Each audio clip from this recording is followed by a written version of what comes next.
I'd just like to introduce our first speaker. Our first speaker is Marcotte from AtkinsRéalis, who will be speaking on Canada's leadership in nuclear power to power the future. Carl is a senior vice president of business and marketing and is well versed in the merits of the Canadian CANDU reactor technology. Before joining AtkinsRéalis in 2020, Carl was president and CEO of Canadian Commercial Corporation, specializing in international contracting and risk management. He's also held postings in business development at SNC-Lavalin Nuclear, Canadian Nuclear Laboratories, and Atomic Energy of Canada Limited. So still very much a national lab person, I think. So I've got some. So please warmly welcome our first speaker.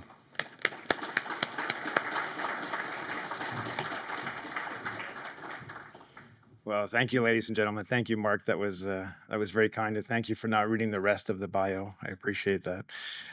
So, ladies and gentlemen, I'm really pleased to be here today. It seems like just yesterday we were here last year having this same conversation. So this one will be a little more in depth, and I hope there are some things we can take away from our experiences in Canada that will be helpful to you in Australia.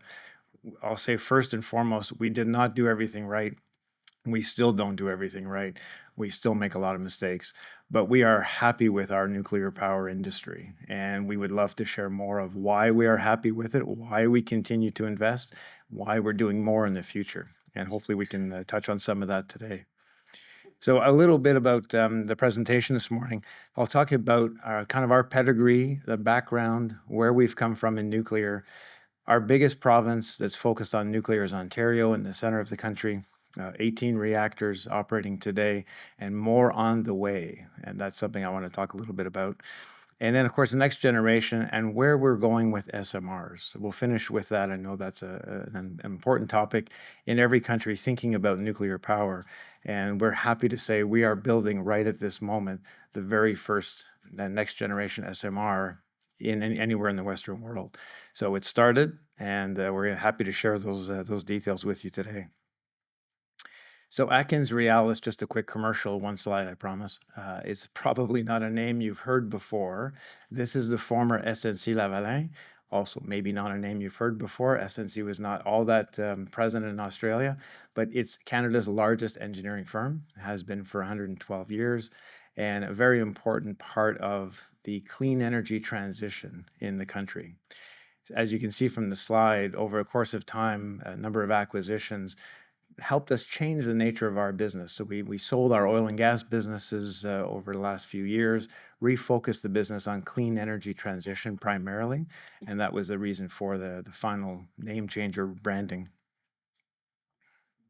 So the case for nuclear in Canada, much like in Australia, our history of how we've produced power is quite a mix. And we are blessed with having an abundance of hydro. You'll see one of my slides in a moment. About half of our 10 provinces and 3 territories have an abundance of hydro for producing clean electricity. Terrific, lucky for us, but it hasn't always been the case, and it isn't really part of the future. We can't really build a lot of new hydro. Like here in Australia, like everywhere in the world, we have set net zero targets. So net zero by 2050 in our case. Similarly to here, vast distances, so our transportation networks are very carbon intensive. So that's a problem. We're not like Europe. We don't have great infrastructure for rail. Everything is transport trucks, diesel transport trucks moving back and forth across the country. Not a terrific system. And we all drive everywhere. Everyone has 3 cars. Everyone drives everywhere. And electric vehicles don't seem to really been grabbing people's attention. So we are still a very carbon emitting transportation country. And you can guess with our cold temperatures, we are very carbon intensive in home and building heating. So the big issue for us in net zero, and if you look all the way back to, and I'll have a slide on this in a second, all the way back to the Kyoto Accords in 97, from that point on today, our net greenhouse gas emissions have not really improved. We are still at about 725 megatons a year. That's not going down. So on a per capita basis, it's going down, but on an overall level, it's staying about the same, despite the efforts we're making. If we're going to achieve net zero, we have to actually double or triple the size of each electricity grid in each province. And electricity, all energy systems are a provincial domain. Doubling or tripling the size of each one of our grids means finding new clean sources. And the only way to do that is nuclear. So in our case, this is what is propelling us to think of nuclear in virtually every province over the course of the next 25 years. A little bit on CANDU technology and AtkinsRéalis. So we are the stewards of the CANDU technology. We bought the business from the government of Canada 12 years ago. And so everything that is CANDU reactors is part of our organization. But we also work in every one of the other technologies that you see listed there. So we have active teams in the United States, in the UK, and all around the world working on different technologies. We are an architect engineer for virtually every technology and every OEM elsewhere in the world as well. So a little bit about Canada's nuclear pedigree. 31 CANDU reactors. The picture you see there is the Bruce Power Station about 3 hours west of Toronto. That's the single largest nuclear power station in the world. 6,700 megawatts coming out of that station every day, all night, very happily so. It's been in the process of having 4 of its reactors refurbished of the 8, and that is going very well, on time and actually on budget, believe it or not. I'll talk a little more about that in a moment. But that's the one of the 3 nuclear power stations in the broader Toronto area. 31 of those CANDUs, 27 of them still operating, all of them going through a midlife refurbishment. So after 30 years of operation, they shut down for up to 3 years. We completely pull the core apart and rebuild it as new. And so for a quarter of the cost of building a brand new station, you have essentially a new station to run for another 30 years. And we think we'll actually be able to have a second round of refurbishments and run these stations for a third 30-year period. So these will be 90-year assets by the time they're done. One of the most important aspects, because of what we are focused on in net zero, is building the next generation of these CANDUs. The technology has served us incredibly well, very safe, very stable, and very cost effective. The average price paid in Ontario is 10.1 cents per kilowatt hour for nuclear power. And that's day in, day out. And that price paid to the utilities covers all of their long-term costs, including all of the money set aside for eventual decommissioning and waste management 40, 50 years in the future. And it makes a good 15% profit and return for the utilities. So at 10 cents a kilowatt hour, we're happy with this system. And this is where the focus will be on. We expect to build somewhere between 20 and 25 additional CANDUs across Canada over these next 25 years. Just a quick word on time, on budget. These were the last 7 CANDUs built, the very last one in 2007. So we have not built one in a while. We do have to learn how to build from scratch. This is something we're in the process of preparing for as we look at the first new project in Canada, probably to be announced at the beginning of the new year. But the last 7 were on time and on budget. The previous 20, however, were not really. So that's one of those things we don't often talk about. We like to say CANDUs have a great track record of on time and on budget. It's not a perfect track record. And so you'll see articles I've noticed in the Australian press as well as in the Canadian press that many of the CANDUs built in Ontario had significant delays. And many of them were over budget, 30, 40, 50, 60%. Very significant amounts of money. And that it was an issue in the 80s and 90s. That's a long time ago. The planning process and the way we approach nuclear today has changed dramatically. And this is allowing us to do the refurbishments, which are essentially as complex as a new build, doing those on time and on budget. And I have a slide to talk about that in a moment. So the energy landscape in Ontario, 76,000 jobs in our industry. So it is a very important economic driver, as you can imagine. 275 companies in the supply chain. And so they are working on those reactors in Canada and overseas. And these are very large engineering and component manufacturers.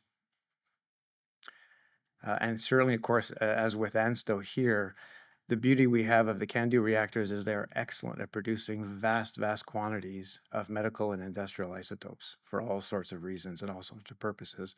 And I can talk about that later today as well. So I'll come back to electricity in the different provinces, and I see now the scale is not very visible. The three left bars are the three territories: Yukon, Northwest Territories, and Nunavut. And then we're going left to right, west to east for the 10 provinces. You can see in the blue is the hydro. So you've got a few provinces that are predominantly, if not almost exclusively, hydro, which is very low cost, somewhere around 6 cents per kilowatt hour. Fantastic. The purple, though, is carbon emitting. So some of our provinces are very heavily focused on natural gas, still some coal in our system, which we've been trying to phase out rapidly for the last 10 years. Managed to do so in Ontario by restarting one of the reactors that had been laid up for a while, and that allowed us to shut the last of the coal plants. I used to cycle to work during the worst of those smog days in the early 2000s. And during the summertime, during the summer heat, we have the extremes of heat and cold in Canada.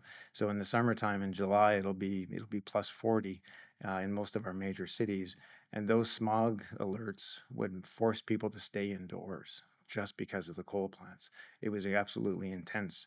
And so allowing us to shut coal in Ontario got rid of all of those smog days right down to zero.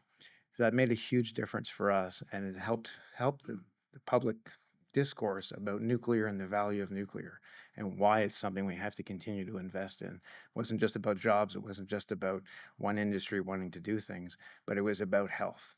The estimate was somewhere between 8 and 10,000 people died every summer in the Greater Toronto Area or across southern Ontario for no reason because of those smog alerts. This was an intense and really disturbing statistic. So where you see the purple bars, we have to fully decarbonize, and then we have to double or triple the size of that grid. It's absolutely a huge, huge, huge lift. It's a very intense investment that's coming. The only way to do that is nuclear. We've essentially run out of the easy hydro. So yes, we still have an enormous amount of water in our country, but it's all in the northern half of the country. And we all live within about 100 miles of the US border. So we have a problem. We've been 1,500 kilometers of transmission everywhere, and we just can't build dams that far north. So they won't be built there. We've got to look at nuclear in the southern part of the country. And you can see nuclear in the red bars. So relatively modest, probably not the best color to pick was red, but relatively modest investment in nuclear today, but that represents 19 reactors. So you see the difference in, I did want to touch on cost because I know that's an issue that Australia is grappling with. And you can see the cost of wind and solar in our case. Solar is largely because previous governments to current ones had an idea to really incent solar development and set up PPA contract pricing that was extremely high. So solar is very expensive in our case. That will start to come down over the next 5 to 10 years as some of those contracts come off. And of course, the cost of solar has come way down. But that really is a holdover from heavy investments in it that were in the early 2000s. But you see, nuclear is very comparable and works very well for the provinces that have it. So when I touch on just a moment to the next generation of reactor, so the CANDU track record is an important one for us, perfected in the 1960s and 70s and operating successfully since then. Most of the reactors were built in the 80s or early 90s. As I said, the last one commissioned in 2007. The picture on the left is Bruce Power, 3 hours west of Toronto. The one in the middle is the Darlington station, which is about an hour east of downtown Toronto. And it's just about complete. The fourth reactor will be complete its refurbishment, again on time and on budget. This each of the 10 Ontario decided to refurbish 10 of the reactors between those two stations over the course of about 15 years, and the 10 stations. The planning for it actually added up to $26 billion Canadian back in 2009, 2010 dollars. And we are exactly on track and on budget. And we are now about 75% complete across the 10 reactors. So that is a really impressive feat, and it's not one company. We're the leading company in the process, but it's all 275 working in the supply chain. And the incentives and the way the contracts were structured was such that it allowed people to really invest in continuous improvement, to pull in all the good ideas from the employees as to how to go faster. And if you can go faster, you save a lot of money. Cost overruns in nuclear are generally about slowness, about things taking longer than expected, and the time value of money working against you. And so if you can go faster, you'll save a lot of money. And that's what it's allowed those projects to be so successful. The one on the right are the 2 units in China commissioned in 2002 and 2003. And we've just signed a contract to refurbish both those units starting in 2028. So the planning is starting for those as well already. So we know, because of net zero, that we need to be building new ones. And we don't want to build exactly what we had before. We want to build very similar to what we had before, but we want to do it better. And so for the last 3 years, we've been planning the next generation of the evolution of the CANDU design, which will be a 1,000 megawatt net, 1,075 gross, and still using natural uranium, still with on-power refueling, still with all the advantages of the CANDU. So essentially the same core, and I'll show you a picture of the core in a second, but essentially the same core, but a smaller footprint, more compact layout, all digital construction, predictive maintenance built in from the get-go in every system, something that wasn't done in the original designs, of course, and continuing to produce large quantities of medical isotopes. So we'll have medical isotope production facilities built right into each reactor. And a dozen different isotopes can be produced easily. And it's because the calandria, the core, is not a pressure vessel. So you can easily insert, and see Mark nodding, you can easily insert any material you wish as a target to irradiate at any time and pull it out when it's ready. So it's very easy to produce large quantities of isotopes. We think we will achieve the lowest levelized cost of electricity against all major reactor styles or designs. And this is because of the intensive work we've done in how to make the footprint more compact and how to reduce the construction time and the construction costs. It will actually be built in a modular construction fashion.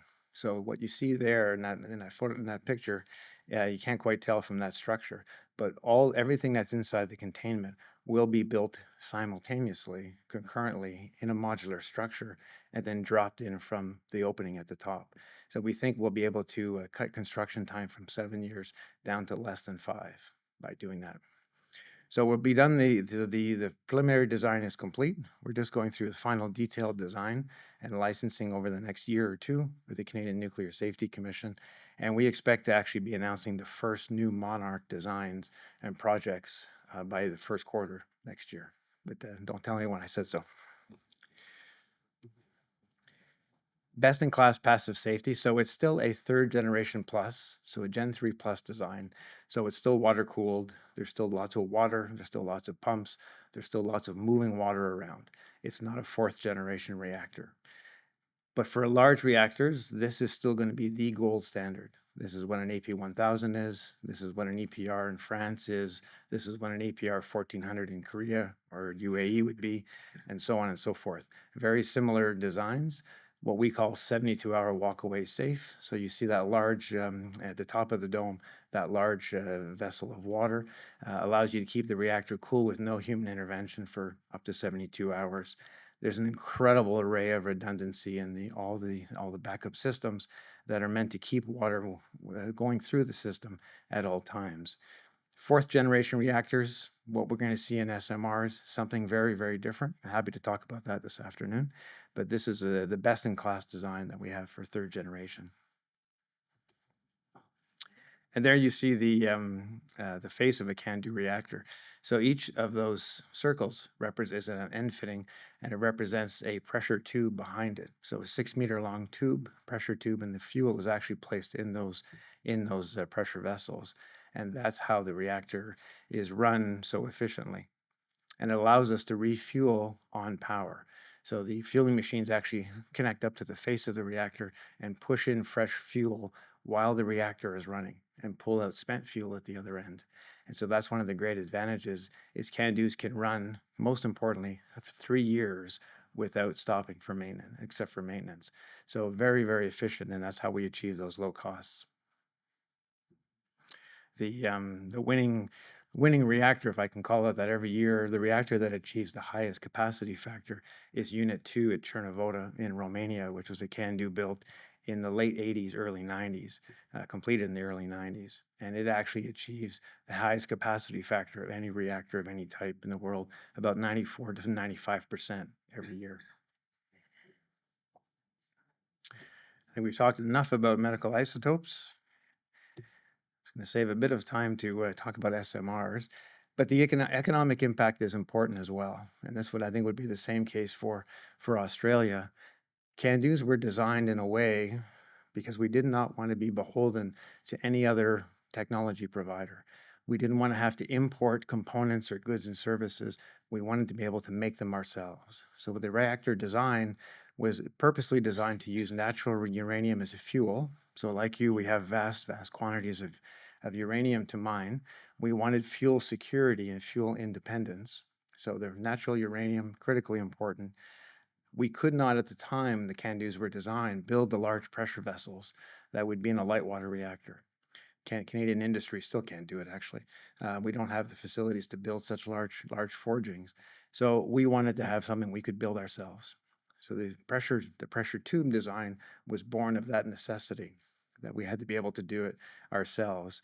And so all of that means that a brand new CANDU built in Canada starting tomorrow is going to be 95% Canadian. 95% of every dollar spent is spent in Canada with Canadian sources. The only thing that's not going to be Canadian is the turbine. We don't have the opportunity to build those.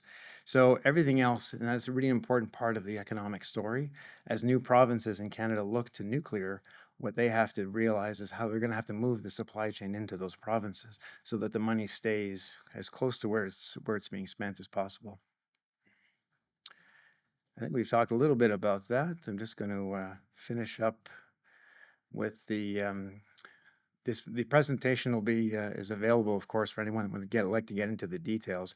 These are the details of the refurbishment projects in Ontario. So as I said earlier, the Darlington and Bruce refurbishments are the 10 units we talked about. Those are on time and on budget. The Pickering nuclear plant is the oldest, which dates from the 1970s, and the last reactor there in the early 80s, and it was slated to be shut down. But because of our need, we've decided to actually give it a second refurbishment. And the Pickering plant is about to undergo the beginning of a brand new refurbishment, which will see it run for another 30 years, incredibly. And this is just an example of doing things in sequence allows you to go faster and learn from each process. These are the 4 units at the Darlington station. So the bottom bar gives you a sense of how long the first unit took. We had a lot to learn, we had a lot to practice, a lot of new techniques to employ, some new tooling to build. You can imagine disassembling a reactor while the ones beside it are still running with the high radiation fields requires incredibly intense robotic tooling that's the size of a vehicle. So these are very, very complicated machines. About $300 million worth of tooling. So when I say tooling, it sounds like wrenches. It's $300 million of robotic tooling that was used, that works up at the face of the reactor to disassemble it without anybody's involvement. And so we had a lot to learn, a lot to practice with that new tooling we designed. So the first reactor took about 1,300 days, and you can see the last one, all because of employee innovations and continuous improvement concepts, and able to get the last reactor down to somewhere around high 800s, maybe about 900 days. So to be able to save that amount of time really helps save the budget. And finally, I'll talk a little bit about the SMRs. So the government of Ontario 3 years ago decided that, 4 years ago actually, decided that because of the strength of our industry, we wanted to also be leaders in SMR development. As everyone here knows, we've been talking about SMRs for more than 20 years, but we haven't gotten very far.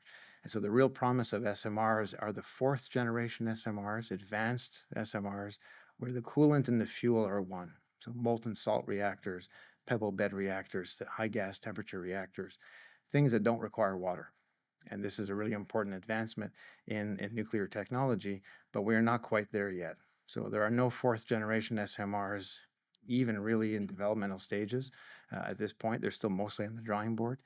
But the third generation SMRs are getting ready. And so the ones you've heard about in NuScale, GE Hitachi, X300, and so forth, are in the beginning stages of development. And so what you see here in the top right corner of that picture is the Darlington Nuclear Station. You can just see the vacuum building in the dome there. That's the edge of that 4-unit station that's been running since the 1990s. The ground to its west has been cleared to allow the first SMRs to be built in Ontario.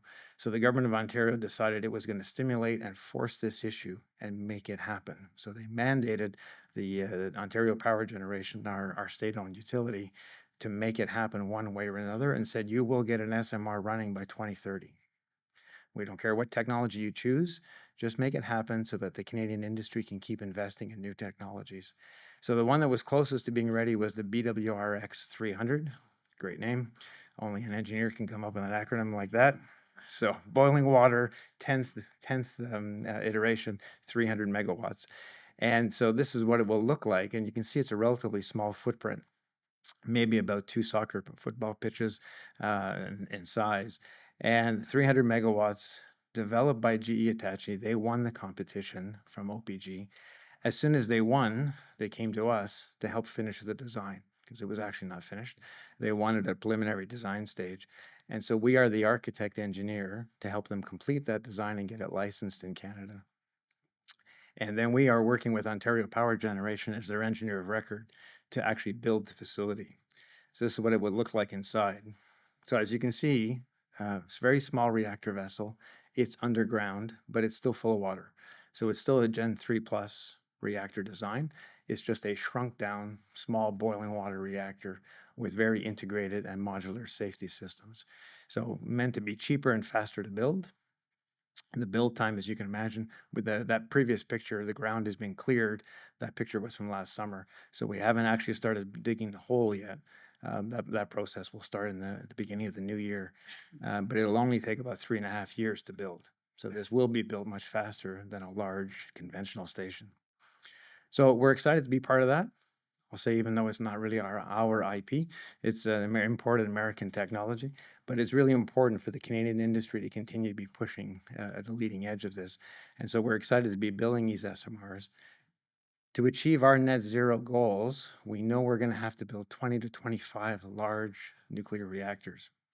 We're going to have to build dozens, if not eventually hundreds, of advanced fourth generation reactors as well.